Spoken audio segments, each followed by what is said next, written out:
1942 INA Indian national army துவங்கப்பட்டது. இதன் முதல் தளபதியாக மோகன் சிங் பதவி வகித்தார். பின்னாளில் சுபாஷ் சந்திர போஸ் ஐஎன்ஏவில் இணைத்துக் கொண்டு ஆகாஷ் இந்த் என்ற வானொலியை பயன்படுத்தி டெல்லியை நோக்கி டெல்லி செலோ என்ற முழக்கத்துடன் ஆங்கிலேயரை எதிர்த்து டெல்லியை நோக்கி புறப்பட்டார்.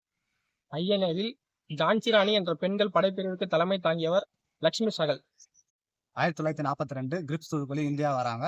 அவங்க வர்றதுக்கான முக்கியமான காரணம் என்னன்னா, 2ஆம் உலக போர்ல இந்தியாவோட பங்கு இங்கிலாந்துக்கு நீங்க கொடுக்கணும்ன்ற கோரி வராங்க. அப்படி நீங்க இந்தியாவோட பங்கு இங்கிலாந்துக்கு இருந்துச்சுன்னா 2ஆம் உலக போர் முடிவுக்கு பிறகு நாங்க உங்களுக்கு சுதந்திரம் தரன்றதை முன்வைக்கிறாங்க. ஆனா அதற்கு காந்தி சொல்றாங்க, திவாலாக போகும் வங்கியின் பின்தேதியிட்ட காசோலை என்ற வசனம் சொல்லி அது வேண்டான்னு மறுக்கிறாரு.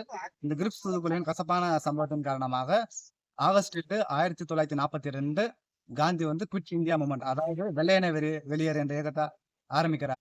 அதே சமயத்தில் அது செய் அல்லது செத்துமடி என்ற ஸ்லோகத்தை சொல்றாரு. இந்த வெள்ளையனே வெளியேறு இயக்கத்தின் காரணமாக அவர் பூனே சிறை அடைக்கப்படுகிறார்.